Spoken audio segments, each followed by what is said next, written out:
show you how to create a widget using our repeat for each widget that comes with the Workflow Conductor Studio. Before I go into the studio, I want to tell you a little bit about what the workflow is going to do. As you can see, I'm in the engineering site of my portal, and in my engineering site I have this area called Internal Audits. These are lists that I use to schedule audits.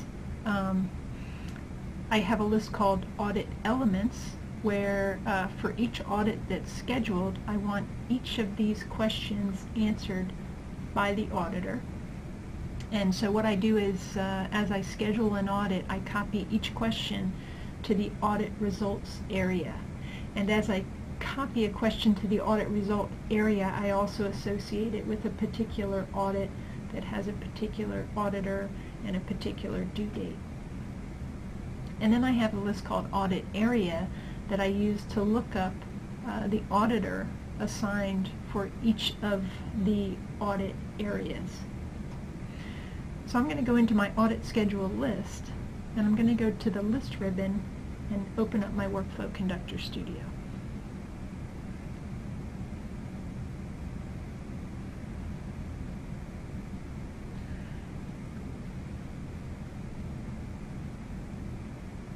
And create a new workflow. So the first thing I'm going to do with my new workflow is give it a name. So this is going to be my schedule and internal audit workflow. I want this workflow to run automatically when a new schedule item is either created or modified in my audit schedule list. So I'm going to put in that information and click Apply. Next, I'm going to start dragging some widgets into the middle area of my Workflow Conductor Studio. The first widget I'm going to drop is a Conditional Branch. Because I don't want to schedule an audit every time an item is created or modified, I want to see if it's ready for scheduling first. So I use this Conditional Branch. So I'm going to check the status first. And I'm going to click ... next to condition to specify the condition I'm looking for. So first I want to look at the status field of my schedule and see if the status equals ready for scheduling. And then I also want to check the due date, because if somebody marked the status as ready for scheduling and they haven't entered a due date, that's not going to help me. So I'm just going to look for a due date, not empty. So if those two conditions are met, I'm going to click Apply. You'll see my widget updates. Then I'm going to loop through my Audit Elements list and create items in the Audit Results list. So I'm going to use a widget we have called Repeat for Each, and I'm going to drag that onto the canvas. I'm going to configure that Repeat for Each to loop through the list that I have called Audit Elements, and it's going to loop through the items in the view called All Items, and it's going to start at the first one and go to the last. As I loop through, I'm going to store the item ID of the item I'm looping on to a variable called var loop ID.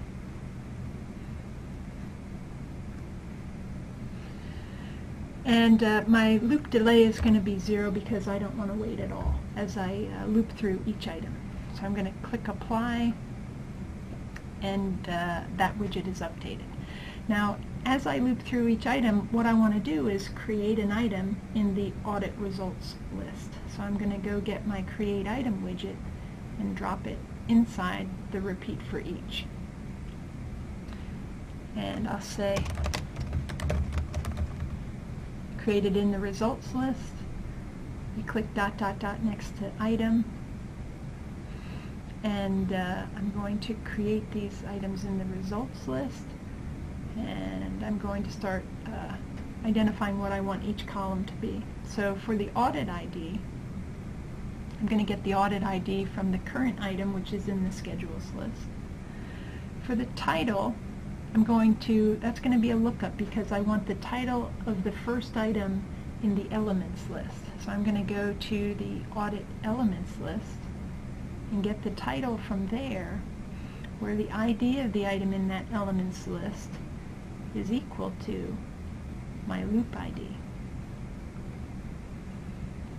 And I'm going to do the same thing for the description of the result item, because that's going to be the description of the element. So it's going to go to the elements list, get the description, where the ID of the item in the elements list is equal to my variable called var loop ID. The due date of this result item is the due date of the audit, so I get that from the current item. The status of this item is it's scheduled. When the auditor completes it, they'll change the status, and the auditor also will add some comments when needed. Next, I want to change the run as from Workflow Initiator to Workflow Designer.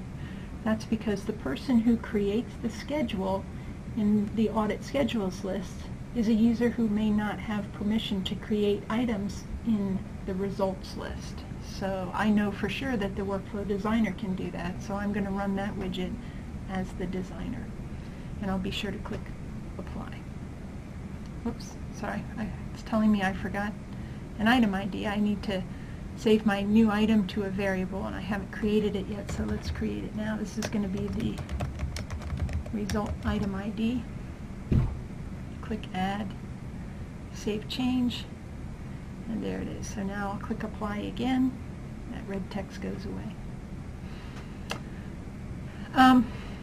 The next thing I want to do is send an email to the auditor to let them know that this audit is ready to start whenever they're ready. So I'm going to say send email to the auditor. I'm going to say it's from me. It's going to be sent to the auditor, which, if you remember, I store the auditor assigned to each audit area in that lookup list. So here I'm going to click on Field Lookup, and I'm going to look at that list called Audit Area, and I'm going to get the auditor, where the title, which is where I store the audit area in the audit area list, so where title equals the audit area of the current item. And I'm going to display that as the name. And for subject, I'm going to say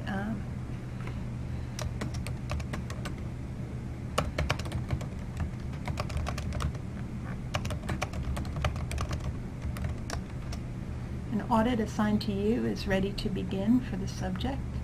And for the body, and I'm going to give the auditor some information about this particular audit, like the audit ID, the audit area, the due date, and the description. So these are all lookups. So I'm going to click on Add Lookup, Audit Area. I could have added some lookups to the subject line of the email also. I didn't this time. Due date and description.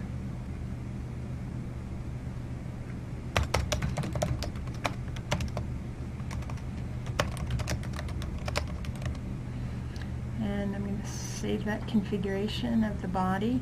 I can change the priority, add attachments if I want to, but in this case I don't have any, so I'm going to go ahead and click Apply. You'll see this widget changes a little bit. I should note that I put the send email outside the repeat for each because I only want to send the email once all the audit result items are created. I don't want the auditor to get an email each time we create one. And then one more item I want to put in here is an update item widget, because remember my audit schedule item had a status of ready for scheduling, and now I want to change the status to say it's scheduled, because that will prevent this workflow from running again. Next time this item is updated, I don't want the workflow to run. So we're going to change the status to scheduled.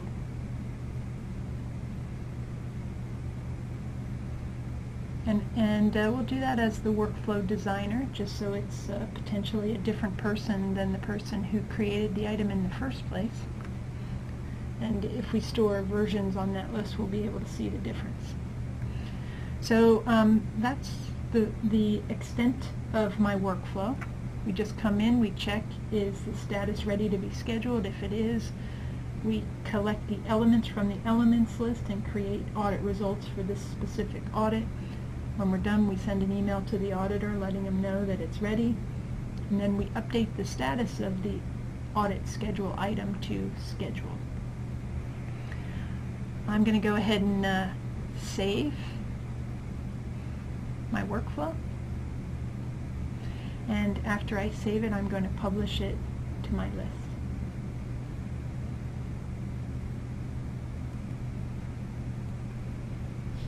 So my workflow is published now, so now we can test it. So to test it, I'm going to just add a new item to my audit schedules list. We'll call this the XYZ audit. The audit area will be engineering. The due date, end of the month. Status, ready for scheduling. And the description. And I'm going to click Save. And this should kick off my workflow. So you notice how my display refreshes, and I see the column Schedule and Internal Audit, and I see that my workflow is in progress. So if I go to the audit results list, you see that I have the first question is there already. So it's looping through that audit elements list, and it's going to create the audit results. So we'll wait for a few more seconds until the workflow is complete. Okay, my workflow is done.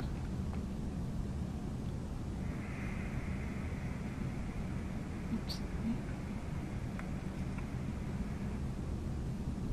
Okay, my workflow is done now. You can see that the status of my XYZ audit is now set to scheduled. So we can go take a look at the audit results list, and you'll see that there are 3 questions there for my audit ID Engineering 006, which in the audit schedule, I should have pointed that out, is Engineering 06 is my XYZ audit. I can also go to the home page of my engineering team site, and you'll see that that audit now shows up on my calendar because it's an audit that is either scheduled or completed. Finally, if I go to my email, you'll see that I got, you'll see that I have an email.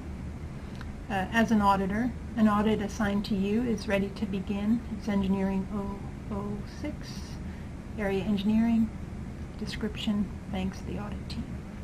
So it looks as though my workflow is working as desired.